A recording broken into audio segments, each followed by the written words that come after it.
Good morning. This is just a simple tutorial on how to ferment tomato seeds. These are my favorite John's Island seeds. They're very good. Best tasting tomatoes ever, but you notice this tomato's a little far gone. I mean, it's somewhat salvageable, but I wouldn't eat it. But since I like these seeds, I'd save them. So, kind of bear with me here. So you'll need a mason jar or some kind of glass jar for the fermenting process. Hopefully it has a lid. So what I do is I just take the tomato, slice it this way. John's Island tomatoes don't have a whole lot of seeds in them, but they have very meaty fruits. And they're not sugary like a lot of others. They're not acidic, really acidic, but they have this beautiful flavor. But you notice there's not a whole lot of seeds. What you do is you take a spoon, and the idea is to just go in and reach in here and then kind of scoop out. And then you take that pulp. I've already done one this morning. And you notice it doesn't matter how much of the pulp you get in there. This process is going to get rid of all that to begin with. It doesn't matter if you get the black stuff in there either. That just, those are like the most mature seeds, but you want to get the seeds as mature as possible. See if I can do this. Okay, so what I do is I just take, and reach in there, and then I'm kind of hovering over the jar. So just kind of scoop around, and that's it. And then just let gravity do its thing too. Doesn't, like I said, it doesn't matter how much pulp you get in the jar. That's eventually going to come out later on. So the idea is just to get the seeds out. And it doesn't matter, you don't have to pick through the seeds or anything. You don't have to, if you dry them right now, they won't have the protective coating that they need for longevity. These tomatoes were grown from seeds that I cultivated over 7 years ago. I brought these tomatoes from South Carolina when I was down there. I brought about 20, and I got a whole bunch of seeds, and they cultivated or germinated just fine. In fact, they outpaced my store-bought tomatoes. You notice I'm still just scooping it out, and I don't have to worry about the pulp in the center. Just try to get as many seeds out as you can. Again, not worrying about how much pulp you put in the jar. That'll work itself out later on. Okay, and I got as much as I can out of there. There's probably a seed or two, but you know, considering there's 100 seeds or so in there, and I already did that one. That tomato's done. I have one other tomato. It's a smaller one. It probably won't have as many, but that's okay. Still going to cultivate them anyhow. If I get any seeds out of it. The idea of fermenting here is that the healthy, good seeds are heavy, and they will drop to the bottom of the jar after the fermentation, or well, during the fermentation process, and anything that's still stuck in the pulp will loosen itself out after shaking. Yes, you will shake the jar a few times during this process. Hopefully I'll be able to make a good video. I'm not a good videographer. I'm a better photographer than anything. So let's see. See, I'm getting quite a few seeds out of this one, but again, the seed ratio to these type of tomatoes is very small. You get mostly quality fruit versus seeds, but the seeds themselves are very good seeds. These are grown in pretty harsh conditions in South Carolina, so they seem to stand up pretty well here in the summertime, because this crop gave me tons of beautiful fruits, all perfectly round, nothing deformed, and they all tasted great. This is the smaller one. Like I said, any deformed seeds or seeds that won't do well will automatically float to the top because they're lighter. It means they have no content in them. Okay, next process is, you see, got quite a bit of seeds in there. And the beautiful thing about this is you don't have to pick out seeds. The fermentation process does all the work for you. Okay, next thing is just to put water in there. And you don't need much. Just enough to cover them. I have a lid here. And you will notice that some of the loose, heavy seeds cap it pretty tightly. Hang on, I'm going to put this down for a second. cap on it. Okay, you notice that some of the seeds have already dropped to the bottom. So just give us a good shake. You notice everything is swirling around. Some of those good seeds that were stuck in the pulp have already loosened up and started to drop. Notice there's already a good amount of seeds right there already. So you notice there's all the pulp is floated to the top. Some of it's mid-suspended. So we're just going to leave this on the counter for 3, 4, 5 days, and I'll come back later on. Ciao. This is only after a few hours of fermenting. Get a little foam at the top there. Some of that stringiness is happening. Good seeds are down at the bottom. So that's just a couple hours. Day 2 of fermentation. A little bit of separation there in the pulp, you can see. A lot of the pulp is starting to rise and starting to decay. Still some seeds in there. Try to disturb it, but see up in the light maybe. A lot of seeds have fallen. You notice the little casings around the seeds are still kind of pink. So fermentation hasn't fully taken process in those seeds yet. When they're fully fermented, those little gel packets will be clear. There's that black stuff from the rot from the tomato. That's okay. All right, this is day 2. Still day 2, but there's some good separation going on. Now that pulp that's floated at the top will start to ferment. It may get a little aromatic. You can see little scuzz forming at the top there. See ya. Good morning. Got a little scummier there, so it's really separated a lot. I think this is day 3 now. So what you can do is, since there's a lot of seeds suspended there, some of them have probably decayed away from the pulp. Take it over the sink. Make sure the lid's on tight. Hopefully waterproof, right? Good shake. A lot of fermentation going on in there. So you're helping break those seeds away from the pulp a little bit more. Give it a... So notice there's a lot of seeds in there. See how fast they're dropping down at the bottom? A lot of that's broken loose, but now you just want to put it back on the counter and let it sit for another couple days. Have a good day. Today is day 4 of fermentation. Notice there's more separation of the pulp. It's starting to decay a lot more. I'm going to give it another quick shake to loosen the seeds. Looks like most of them are loosened up. You can hear the gases escaping. Look at all those seeds down at the bottom. Pretty cool. Getting close to separating. Day 4. Ciao. Good morning. I'm not even sure what day it is anymore. It's either day 4 or 5, but fermentation is complete. Even the pulp is separated and dropped to the bottom. So I think what I'll do is I'll shake it one more time, and this afternoon I'll come and show you how to finish the process. Have a good day. Bye.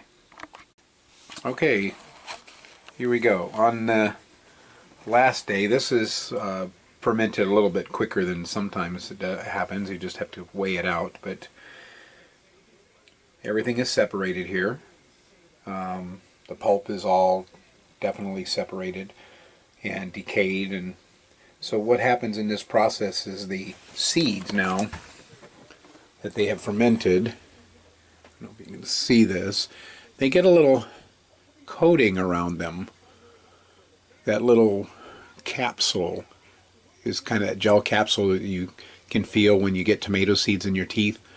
And what happens is since it's fermented, the coating kind of turns clear. And that's the part of the capsule that gives the inoculation coating to the seeds, and it also makes them last longer. So these are from 7-year-old seeds, or these tomatoes are from 7-year-old seeds in the past. So, all right, we get set up. All you need to do for the final fermentation process is just get a little sieve that the seeds can't go through, and you'll need paper towels. Okay, I'm gonna hopefully set this up. So this process is kind of interesting. See what I can do here.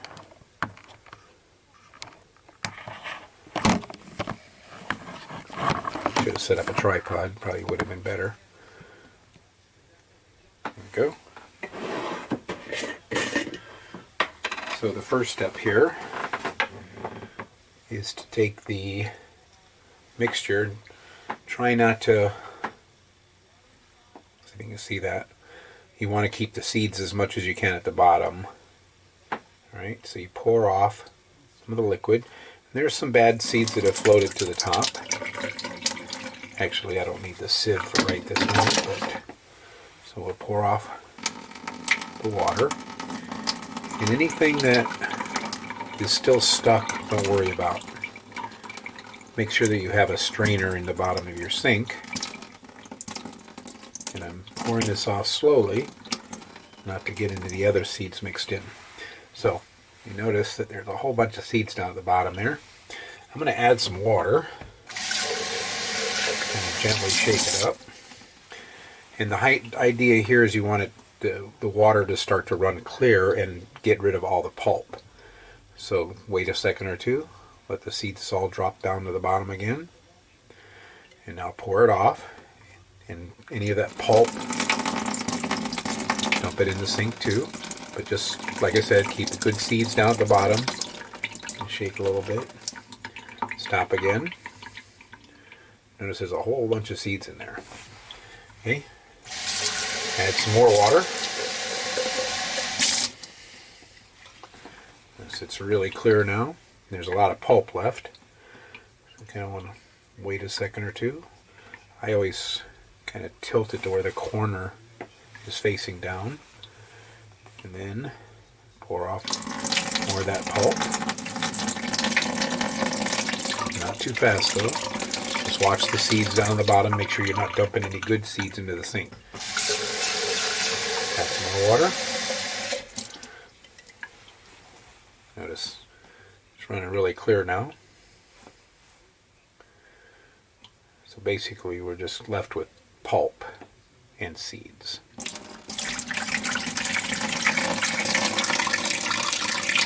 Seeds are still on the bottom. If you dump a seed or two out, that's not a big deal. Don't try to retrieve it. Okay. We get a little more water in there, and hopefully the last of the pulp. That's just, some of it's still heavy, but that's okay. There's not that much in there anymore. But we don't want these seeds to germinate, so that's an important thing. You don't want to over ferment them or else you'll lose some vital seeds.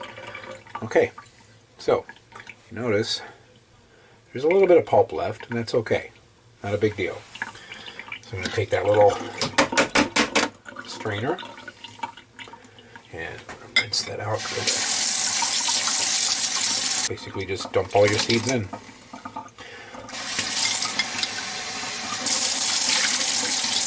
And make sure you get all your seeds out. And rinse them well. So you want to pick out any of the pulp that's left over, if you know, as much as you can. It's not a big deal. There's not a whole lot of pulp here. So if you leave a little bit, that's fine. Okay, so you got a whole bunch of seeds in here. I mean, we're talking a bunch of seeds. You can see that. Working upside down here. Okay, they're rinsed out pretty well. You can pick any of the pulp out if you want to. That's up to you. But it's okay. Now these seeds have that little clear coating, and the idea here is to let it dry thoroughly so that that little coating basically kind of shrink wraps around the seed. And what that does is that gives it a protection layer. And I'll show you what happens to the seeds after they completely dry. So the next step is to go and take all your seeds and change this. See? And then just basically dump all your seeds onto a paper towel. Make sure you get them all out. And if you want to further pick out any pulp, that's okay, but I usually just, whatever's left over, I just let dry out. Okay, kind of spread the seeds around a little bit. They're going to be kind of clumpy and a little sticky and everything. But try to spread them out as much as you can. Keep them, so they dry faster. That's a better plan because you don't want them to suddenly germinate. Quick drying is fantastic. Then you can take, if you want to, you can run a fan over it, you know, on low or something to hasten, you know, speed up the drying process. But the paper towel works pretty good for most people. Okay, if you notice the seeds are, I don't know if you can see that. Let me zoom in on that a little bit. All right, so it's cool and dry in here, so this won't actually take very long. I'll come back and show you what to do next. Easy peasy. Oh, and one more thing, that's the pulp that's left over. Notice a lot of it hasn't broken down, but that's okay. Not really worried about those seeds. They would have, if they were good seeds, they would have come out anyway. So there are a few seeds left in there, but that's all right. Okay, so they're drying now. What I do is I come by, kind of scrape them up a little bit. If there's any clumps of seeds, I kind of roll them around in my fingers. Sorry, can't see anything here. Roll them around in my fingers, kind of break them up. They're still wet, obviously, but loosening them up, get some air circulating around them. I'm not going to sit here and do the whole thing, but paper towel is pretty dry right now, but this is after about 5 or 6 hours. But they'll dry pretty quickly. I don't know if you can notice, I'll kind of focus in on a couple. I don't know if you can tell, now that the capsule, that little capsule's drying up a little bit, it's kind of giving a protective coating around the seeds. Kind of a silvery look. It kind of look like little ticks up close. But that means the inoculation is good. Not that the other ones won't be as good, you know, if you just do it the old-fashioned way of pulling them out and drying them. Come back and turn these and when they dry a little bit more and make sure they're thoroughly dry. Good morning. Final day of fermentation. Just been kind of picking through and making sure none of them are stuck to the paper towel. Be careful because sometimes you flick these things off and they decide to go flying. Just kind of pick through them, twist them around, make sure the seeds separate a little bit. If they don't, that's okay too. The key here is just to make sure that they're really, really, really dry. And what I do is sit there and take the paper towel, fold it up a little bit into a hot dog shape, you know, and then kind of in hamburger shape too, kind of funnel all the seeds down, and notice if they decide to go flying. Don't want to lose these little guys. And then I take a empty pill bottle. It's just dried out, but you don't have to. This is just kind of a next step for me. And I put today's date or month. Put this down.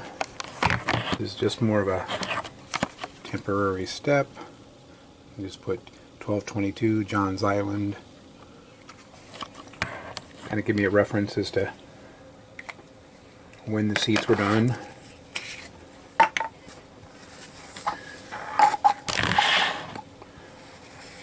Tape and just kind of funnel them in. They make a little funnel. Just kind of tap them in. Don't be too aggressive, or else they'll go flying everywhere. Any stragglers that are left over, just kind of peel them off. They'll be pretty dry at this point. The paper towel is dry. The seeds are pretty much dry. Those off, get every last one. And then I take a little paper towel if you don't have a desiccant.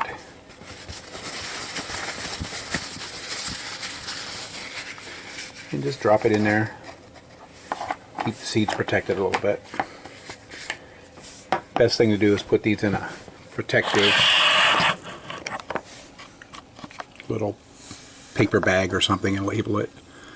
There you go. That's enough to hand a few seeds to people and have some for your next crop. Now, I have tons more of these seeds because I did a whole bunch of tomatoes, but this is a couple years worth of tomatoes right there, easily. So I have one final thing I want to do, and that's to basically germinate them. Just a couple of them, just to see if they actually germinate. It's just a test, because it's winter time. Have a good day. I also forget to mention to store them in a cool, dry place, probably dark. But yeah, that way they won't germinate. So little damp paper towels and some tomato seeds in a plastic bag, and it's a little bit cool in the house. So, but our little mini greenhouse has got some moisture in it, so that is a good thing. Have a wonderful day. I think I missed a day, but one of them is germinated. I don't know about the rest of them, but still early. It's kind of chilly in here, so we'll make it a couple more days, and I think they'll be okay. We'll see. Later.